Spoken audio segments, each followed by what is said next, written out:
Баршаңызға сәлем, сіздермен бірге Ақерке. Бүгін біз сіздермен қысқадай сақтайтын баклажан салатын жасайтын боламыз. Ең алдымен қызанағымызды төртке бөліп аламыз жартылайынан. Дәл осы видеодағындай бөліп аламыз. Одан кейін үстіне қайнап тұрған ыстық суымызды құятын боламыз. Ол біздің қызанағымыздың қабығын аршығанға оңай болады сонда. Барлығын суға батырамыз. Одан кейін 4 килограмм баклажанымызды алып, өте көлемін үлкен емес, кішкентай емес, орташа қылып, кубиктап турап жағамыз.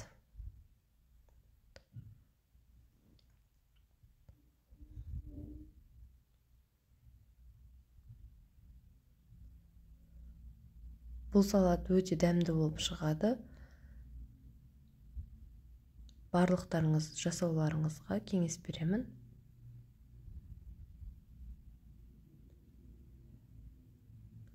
Пиязымызды да кубиктап турап аламыз. Одан кейін перецімізді тураймыз. Барлығын кубиктап тураймыз осылай. Дәл осы менің видеодамдай жасаңыздар. Солай жасасаңыздар, этаппен, минут-минутымен жасасаңыздар, баклажандарыңыз ешқандай атылмайды, ешқандай уксус қоспайсыздар. Өте дәмді болып шығады. Ыстықтайды және де қысқа сақтап та жесеңіздер болады. Мінекей қызанағымыздың қабығы өте оңай әрі жеңіл ашылатын болады. Барлығын турап аламыз, кубиктап.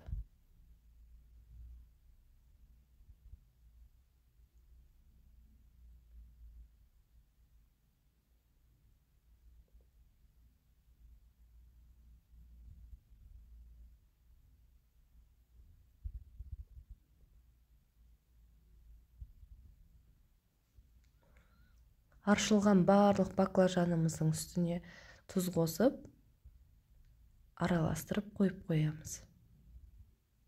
Баклажанымыз ұзақ уақыт тұрса, өзінің соғы шығады. Ол согын салатымызға қоспаймыз.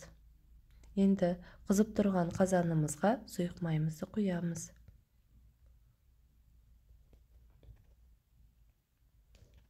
Май толық қызғаннан кейін үстіне пиязымызды салатын боламыз. Пиязды міндетті түрде 20 минут қуыратын боламыз. Алтын түске енгенше асықпай қуырамыз. Барлық затты салған сайын араластырып тұруды ұмытпаңыздар. Мінекей алтын түске еніп, пиязымыз жақсылап қуырылды. Үстіне қызанағымызды саламыз. Қызанағымызды 15 минут қуыратын боламыз. Дәл осы видеодағындай минутымен қуырыңыздар барлығын. Қызанағымыздың өзінің соғы шығып,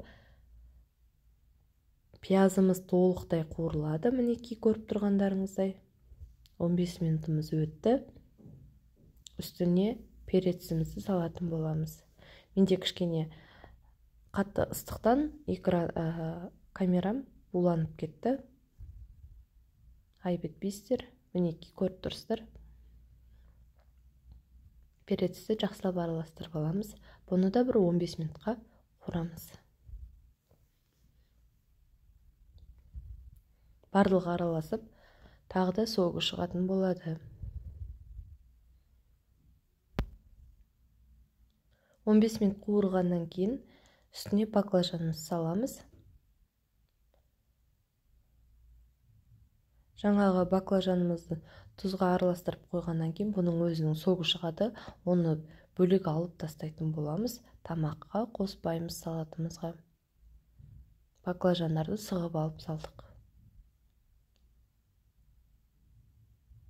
Ешқандай су қоспайсыздар. Егер салаттың ашты болған қаласаңыздар, ашты перец қоссаңыздар болады. Мен 2 штук перец қостым.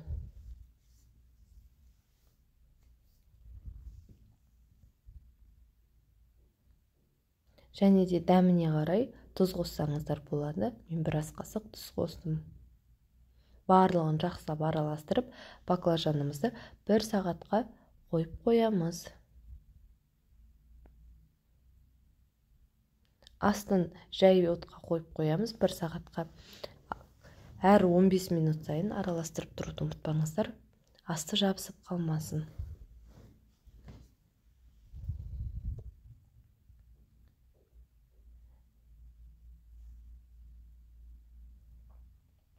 Мінекей осылай өзінің согы бөлінетін болады.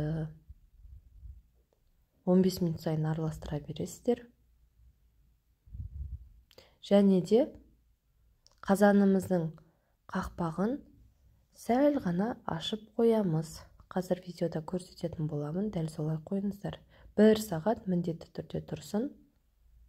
Одан кейін бетіне сарымсағымызды, кинзамызды және 4 ас қасық құмшекерімізді салатын боламыз. Құмшекерді міндетті түрде салыңыздар, өйткені ол өзіндік әдемі дәм береді салатқа. Оларды 1 сағат өткеннен кейін бірақ саласыздар. 1 сағат өткеннен кейін міне дәл осындай түрде болады. Өте керемет шығады. Жаңағы қызанағымызды, кинзамызды, чесногымызды сала беруге болады енді. Бұларды араластырғаннан кейін тағы да 15 минутқа қойып қоямыз. Содан кейін салатымыз дайын болады. Түрі өте әдемі болып шығып жатыр, мінекей көріп тұрғандарыңыздай. Қантымызды 4 ас қасық саласыздар.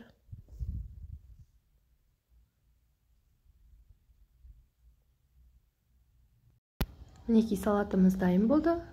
Дайын болған салатымызды банкаларға жабамыз. Видео ұнаса лайк басып, комментарий жазып кетіңіздер.